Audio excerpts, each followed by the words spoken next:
உருவசன தியானம். ஏசாயா தீர்க்க தரிசன புஸ்தகம் 26ஆம் அதிகாரம் 4வது வசனம்.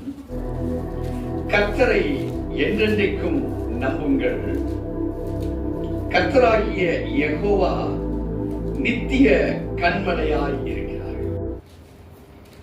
God reveals two concepts. எந்த வசனத்தை நீங்க எடுத்து ஆராய்கிற பொழுது உங்களுடைய ஆய்வுகள் முதலாவது எப்படி இருக்கப்பட வேண்டும்? தேவச்சனமே, வேதத்தை வாசிப்பதிலேயோ ஒரு சாதாரண முறையிலே அதை தியானிப்பதிலேயோ அதை செயல்முறை ஆக்குவதிலேயோ இதற்கு முன்பாக by what concept the scripture describes the character, the attitude, the quality of the Lord. தேவன் அவர் எப்படிப்பட்டவர் என்பதை விளக்குகிற வேத வசனமாக அதிலே என்ன தாங்கப்படுகிறது?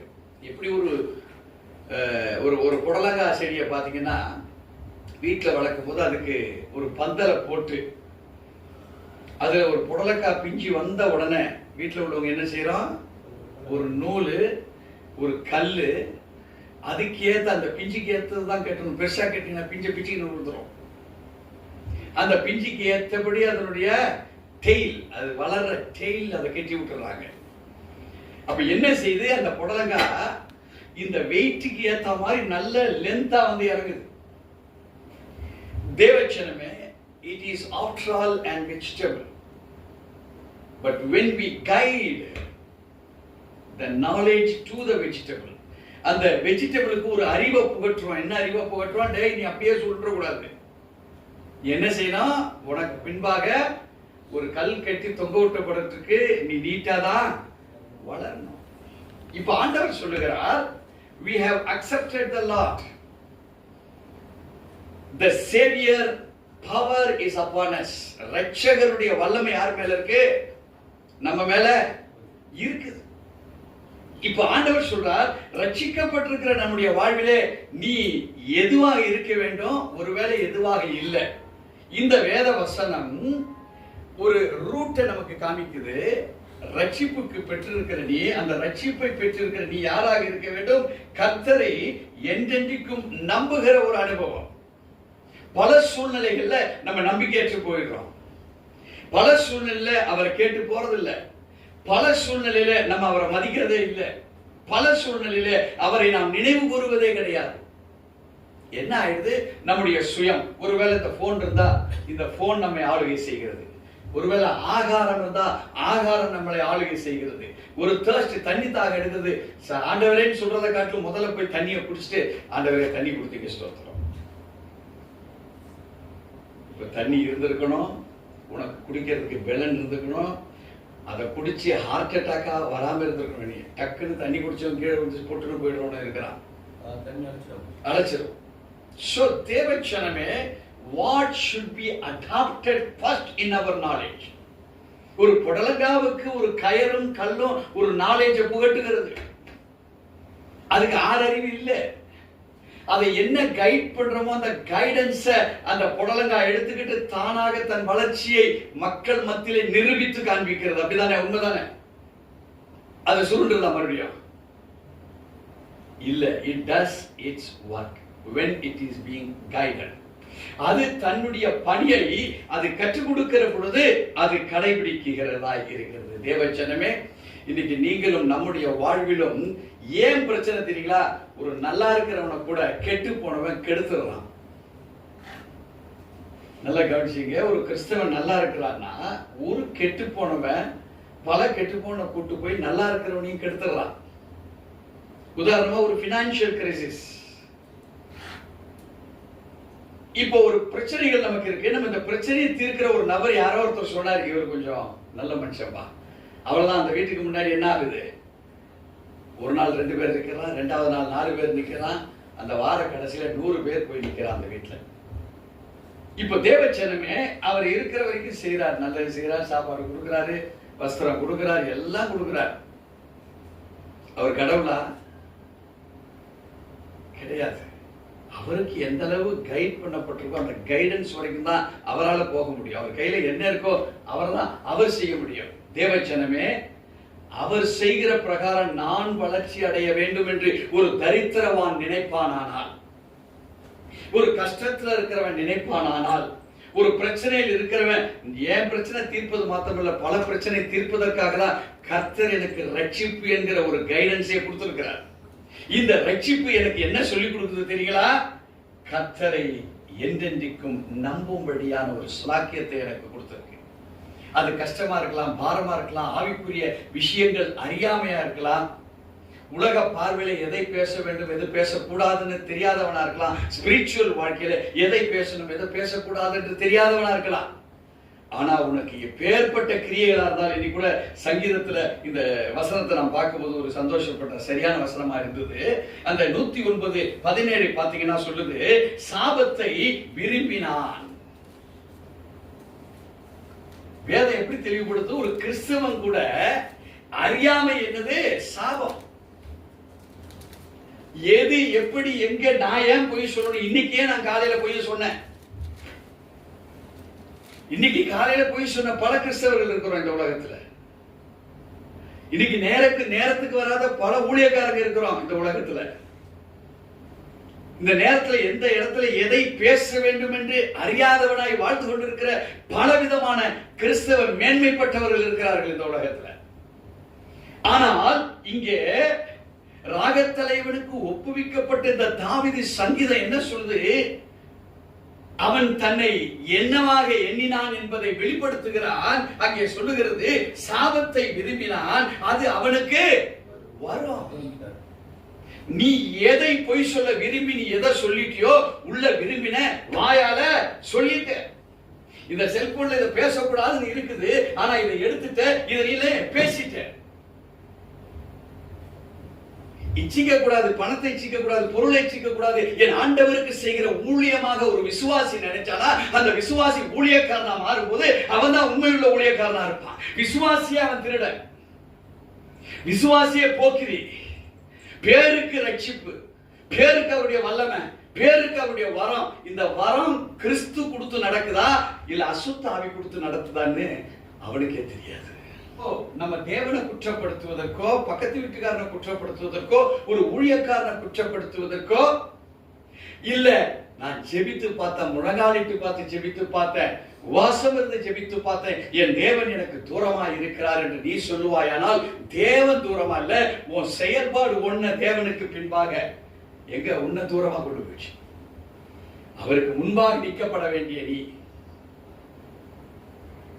இங்க அடுத்த வசனம் அப்படிதான் சொல்லுகிறது 18ல, சாபத்தை அவன் தனக்கு அங்கியாக உடுத்தி கொண்டான்.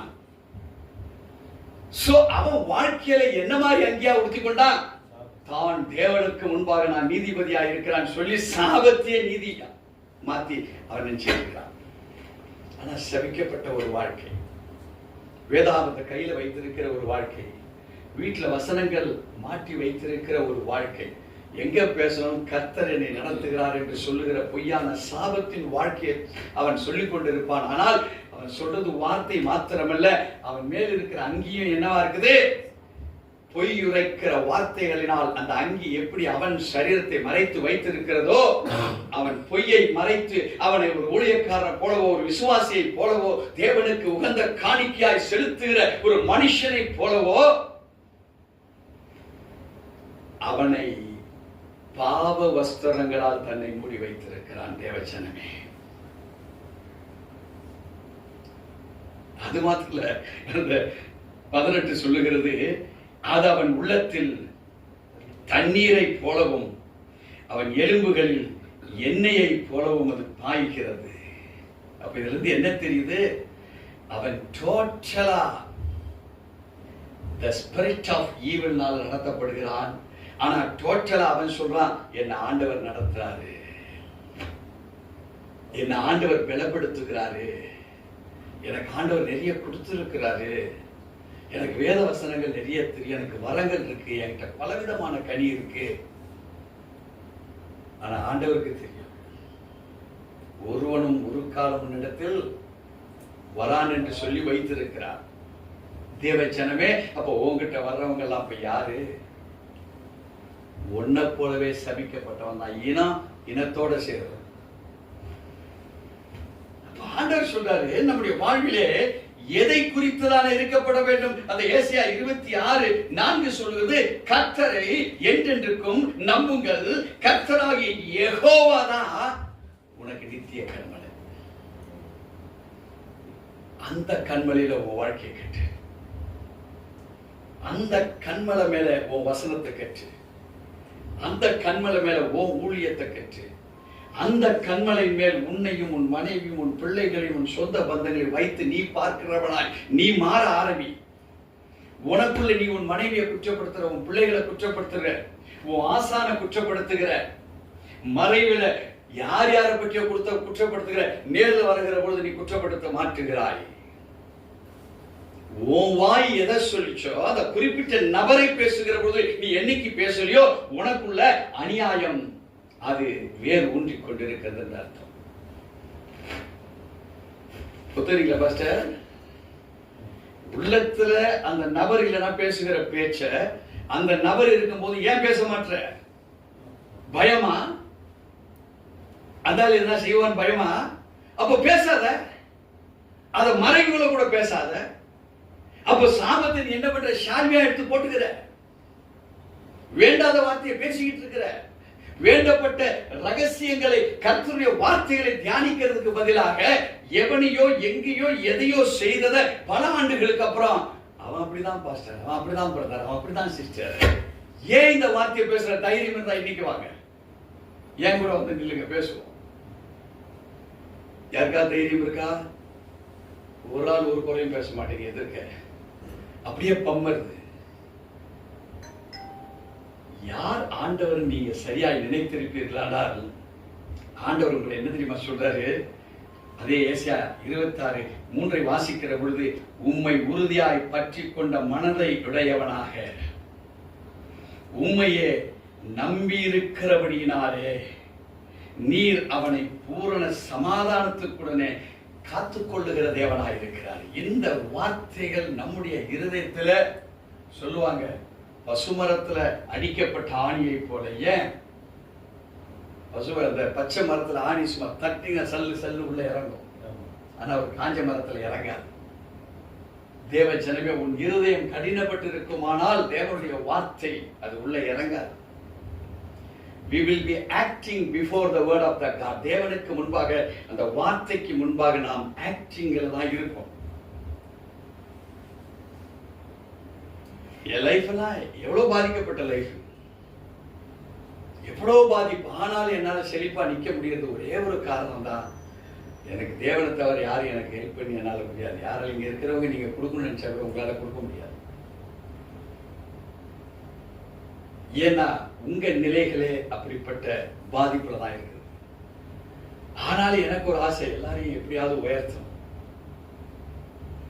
ஊழியக்காரன் நல்லபடியா கனம் பண்ணணும். பட் வாய்ப்பு இல்லை.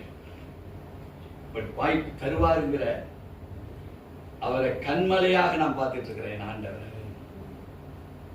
கைகள் எவ்வளவு செலவு பண்ணியிருந்தாலும் இன்றைக்கு கட்டப்பட்ட ஒரு நிலைதான். ஆனால் உள்ளத்துல என்ன இருக்கு? எப்படியாவது செய்யணும். இப்ப ஆண்டவர் சொல்லுகிற இந்த 3வது வசனத்தின் தாற்பயத்தை இயேசு சுவாமி யோவான் 14:27 அங்கே யோவான் அதை பதிவிடுகிறார். அந்த 27வது வசனம் சொல்லுகிறது, சமாதானத்தை உங்களுக்கு வைத்து போகிறேன், என்னுடைய சமாதானத்தையே உங்களுக்கு கொடுக்கிறேன். அவர் சொல்றாரு, நம்ம வாழ்க்கையில் இது வரைக்கும் தேவனுக்கு முன்பாக சரி, மனசாட்சிக்கு முன்பாக சரி, ஒருவேளை நீங்க உங்களை கன்சிடர் பண்ணி, ஆமாண்டவரே சாபத்தை தான் அங்கேயா மாற்றிருக்கிறேன், பொய்யை தான் அங்கேயா மாற்றிருக்கிறேன், புரட்டு நாவை தான் அங்கேயாக மாற்றிருக்கிறேன், நேர்ல ஒண்ணு பின்னாடி ஒண்ணு பேசுகிறது தான் நான் அங்கேயா மாற்றி சாபத்துல வாழ்ந்துட்டு இருக்கிறேன்னு சொல்லி நீங்க நினைப்பீங்கன்னா, ஆண்டவர் இன்னைக்கு நமக்கு ஒரு மகத்துவமான ஒரு சான்ஸ். 2000 ஆண்டுகளுக்கு முன்பாக தன்னை ஒப்பு கொடுக்க போகிற தேவனாக கிறிஸ்து இன்னைக்கு நம்மளோட பேசுறார். நம்ம மல்கியா காலங்கள் இருக்கோம் நம்ம நினைச்சுப்போம். நம்மள 2022 6ஆம் வருஷம் ஜூலை மாதம், இன்னைக்கு தேதி என்ன 12. ஆனா நம்மள அப்படியே பேக்குக்கு போலாம். இப்ப நமக்கு முன்பாக இயேசு பேசுகிறவராய் இருக்கிறார். இப்ப நம்ம ஒரு பாக்கியமான ஒரு ஒரு விசேஷித்த ஆசீர்வாதத்தை பார்க்க போறோம். என்ன பாக்கியம்? முதலாவது நமக்கு ஜீசஸ் கிரைஸ்ட் வாழ்ந்திருக்கிற அந்த காலங்களுக்கு நம்மளால நம்ம மனதை பின்னாடி கொண்டு போக முடியும். இப்போ ஆண்டவர் சொல்றார், இயேசு இப்ப நம்மளோட பேசுறாரு. என்ன பேசுறாரு? சமாதானத்தை உங்களுக்கு வைத்து போகிறேன். இப்ப நம்ம வாழ்க்கையில அருமையான தேவ ஜனமே, எத்தனை எத்தனை நீங்க தேவனுக்கு விரோதிகளாய் வாழ்ந்திருந்தாலும் பரவாயில்லை, எவ்வளவு மோசமான கிரிமினலா நம்ம வாழ்ந்திருந்தாலும் பரவாயில்லை, இப்ப நம்மளை பார்த்துதான் சொல்றாரு, சமாதானத்தை உங்களுக்கு வைத்து போகிறேன். ஏன்னா உங்கள்கிட்ட என்னுடைய சமாதானம் இல்லை, சூழ்நிலை சந்தர்ப்பங்களின் சமாதானத்தில் தான் நீங்கள் நான் வாழ்ந்துட்டு இருக்கிறோம். இப்ப அவர் சொல்றாரு, brother, my dear sisters, my dear servant of God. இப்ப அவர் சொல்றாரு, நான் வைத்திருக்கிற சமாதானம் என்ன தெரியுமா? என்னுடைய சமாதானத்தை உங்களுக்கு கொடுக்கிறேன். சோ ஒரு விசேஷித்த ஒரு மகிமை. God delivers an important presentation to us. God delivers an important factors to us. அது என்ன factor? It is not an ordinary peace. நான் ஒரு சாதாரண சமாதானம் இல்லை. நான் ஆரம்பிக்கிற போது என்ன சொல்றேன்? சமாதானத்தை உங்களுக்கு வைத்து போகிறேன். But it is not an ordinary one. உங்க வாழ்ந்த வாழ்க்கை என்ன வாழ்க்கை? வஸ்திரத்தை என்னமா போட்டிருக்கிறோம்? சாபமாக போடப்பட்டிருக்கிறோம் வஸ்திரம். It was all adultery and duplicacies. But God proclaims. என்ன சொல்றாரு? சமாதானம் என்று சொன்னவர் now he is giving an additional character, attitude and power to the word. அந்த வார்த்தைக்கு ஒரு குணாதிசயத்தை கொடுக்கிறாரு, ஒரு நடத்தையை கொடுக்கிறாரு, ஒரு வல்லமையை கொடுக்கிறாரு. விசுவாசிக்கிறீங்களா? என்ன இப்ப சொல்றாரு? அந்த வார்த்தைக்கு என்ன கேரக்டர் கொடுக்கிறாரு, என்ன ஆட்டிடியூட கொடுக்கிறாரு, என்ன விதமான பவர் அனாயிண்டிங்க கொடுக்கிறாரு. ரொம்ப ரொம்ப விசேஷமா அவர் சொல்றாரு, என்னுடைய, இட் இஸ் ஆல் மை. அதுல ஓட்ட உடசல் இருக்குமா? இப்ப ஒரு புதிய ஒரு வஸ்திரத்தை நம்ம கொடுக்கிறாரு, அந்த வஸ்திரத்துல சாபம் இருக்குமா? அந்த வஸ்திரம் பாவக்கட்டுகள் இருக்குமா? ஆனா நம்ம போட்டிருந்த வஸ்திரத்தை நமக்கே தெரியாம கலைந்து எடுக்கிற ஒரு மகிமையின் தேவன். அல்லேலூயா. இப்ப அவர் சொல்றார், என்னுடைய சமாதானத்தை உங்களுக்கு கொடுக்கிறேன். அது எப்படி பிரகாரமா இருக்காதா? அது உலகம் கொடுக்கிற பிரகாரம் நான் உங்களுக்கு கொடுக்கவில்லை. So far what we have attained the peace through money, through friendship, through speaking over the phone, having a relationship with friends,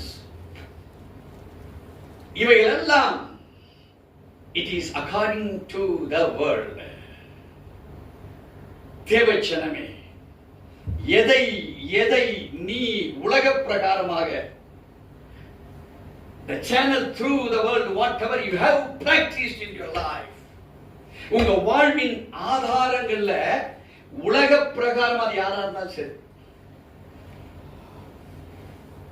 ஆண்டவர் சொல்றார், it is entirely different from how the world has given you the peace. விசுவாசிக்கிறீர்கள்? இங்கிருந்து மாற்றங்களை நாம் பார்ப்போம். Let us visualize, ஒரு தரிசனத்தை பார்ப்போம். என்ன விதமான தரிசனம்? Not the peace through the world. சமாதானம் உலகத்தின்படியாக அல்ல. விசுவாசிக்க முடியுமா? ஏதாவது பிரச்சனை இருக்குன்னு நினைக்கிறீங்களா? என்ன வேதம் தெளிவா சொல்றது? நீதிமொழி 10:22 என்ன சொல்றது? கர்த்தருடைய ஆசீர்வாதமே ஐஸ்வரியத்தை தரும், அதனோட வேதனை கூட்டார். nothing will be added with that peace. Nothing will be added with that righteousness. Nothing will be added with that blessings which God has allotted to us. நம்ம வாழ்வின் ஆதாரங்கள் எல்லாமே பொய் பொய் பொய் பொய். ஊழியத்துல பொய், வீட்டுல பொய், வசனத்துல விசுவாசித்தால் அந்த வசன விசுவாசத்துல பொய்யதாக சொல்றோம். ஏன்? உலக பிரகாரமே வாழ்ந்து வாழ்ந்து வாழ்ந்து பழகி தலைமுறை வம்சங்களாக அந்த ஜீன் நமக்குள்ள இருக்கு. What should be changed? What is the meaning of salvation? You should be rescued. You should be redeemed from everything. காப்பாற்றப்படுவது மாத்திரமல்ல, டோட்டலா மீட்கப்பட்டிருக்கணும் நம்முடைய வாழ்வு. அவரை நம்பி இருக்கிறவன் எப்படி இருப்பான்? ஏசாயா 26:4 என்ன சொல்லுகிறது? கர்த்தரை என்றென்றைக்கும் நம்புங்கள். கர்த்தராகிய யெகோவா நித்திய கன்மலையாய் இருக்கிறார். He is the eternal rock. How could we have a belief over the word? நம்புங்கள் என்று சொல்லிட்டார். It could be attained only by the blind faith upon the salvation. ரட்சிப்பு என்கிற அந்த வார்த்தையின் பேரு எதை குறித்து நீ சந்தேகப்படாம, a doubtless belief is called as faith. உங்க நம்பிக்கைய அதுல டவுட் இல்லாம இருக்குமானால் it is called faith. இப்ப ஆண்டவர் சொல்றார் மறுபடியுமாக யோவான் 14:27 உங்கள் இருதயம் கலங்காமலும் பயப்படாமலும் இருப்பதாக. ஏன் தெரியுங்களா? when you come to know the truth, ஒரு ஆபத்து இப்படி இருந்திருக்கும், நீங்க இந்த வழியா வரலனா அப்படின்னு உங்களை ஒரு ஆபத்தை காமிச்சாங்க. ஐயோ, இந்த வழியாக நான் வந்தா நைட்டு, பகல்ல பார்த்தா ஒரு 2 அடி தள்ளி இருந்தா அதுல பாதாளத்துல விழுந்திருப்பேனே, நைட் இது என் கண்ணுக்கு தெரியலையே, இந்த பாதை வழியாவா நான் நைட் வந்தேன். ஆமா, உன்னை ஆண்டவர் அழைச்சு வந்தாரு. இருள் கண்ணுக்கு தெரிஞ்சது உண்மைதான், இந்த பாதை கண்ணுக்கு தெரிஞ்சது உண்மைதான். 2 அடிக்கு அப்புறம் என்ன இருக்குன்னு ஆண்டவரே உனக்கு காமிக்கல. ஏன் தெரியுமா? என் பிள்ளைகள் பார்த்து பயந்துருவார்கள். ஆனா காலையில உன்னை மீட்டு எடுத்ததுக்கு பிற்பாடு ஆண்டவர் சொல்றார், இந்த வழியில் நீ போயிருந்தா கொஞ்சம் சரிக்கிறதா எங்க விழுந்திருப்ப பாதாளத்துல. இப்ப ஆண்டவர் அதைத்தான் இந்த 27வது வசனத்துல கடைசியாக அவர் சொல்லுகிற ஒரு வார்த்தை, உங்கள் இருதயம் கலங்காமலும் பயப்படாமலும் இருப்பதாக. தேவச்சனமே, நம்ம தேவனை போல ஒருவர், அவர் he's a great great great doctor. அவர் சொல்லுகிறார் உன்னுடைய வாழ்விலே யாத்திரம் 15:26 படி, நானே உன் பரிகாரி ஆகிய கர்த்தர். சோ உங்களை குறிச்சு உங்களுக்கு தெரியும், எல்லாம் தெரியாது, 10% தான் உங்களை குறிச்சு தெரியும். குழந்தை பருவத்தில் நடந்தது கொஞ்சம் தெரியும், அடல் சார்ந்ததுக்கு அப்புறம் கொஞ்சம் தெரியும், திருமண வயது கொஞ்சம் தெரியும், திருமணத்துக்கு அப்புறம் கொஞ்சம் தெரியும், டோட்டலா கூட்டி கழிச்சு பார்த்தா அப்பவும் கொஞ்சம் தான் தெரியும். இது எல்லாம் கூட்டினதுனால 100% நீ கிடையாது. ஏன்னா குழந்தை பருவத்தில் நீ 100% கத்துக்கல, அடலசன்ஸ்ல கத்துக்கல, திருமண வாழ்வுல கத்துக்கல, திருமணத்துக்கு அப்புறமும் கத்துக்கல. ஏன் தெரியுமா? போகிற பாதையிலே நீ போயிட்டு இருந்த சூழ்நிலை, according to the circumstances, situations, இவைகளின் படிதான் நம்முடைய வாழ்வு ஓடிக்கொண்டிருக்கிறது. ஆண்டவர் சொல்லுகிறார், உலகம் கொடுக்கக்கூடிய சமாதானத்தை நோக்கி இனிமேல் நீ போவாத, நான் கொடுக்கிற சமாதானம் அது உலக பிரகாரமா இருக்காது. உங்க இருதயம் இதுவரை எதுல கலங்கி கொண்டிருந்ததோ, திகைந்து கொண்டிருந்ததோ,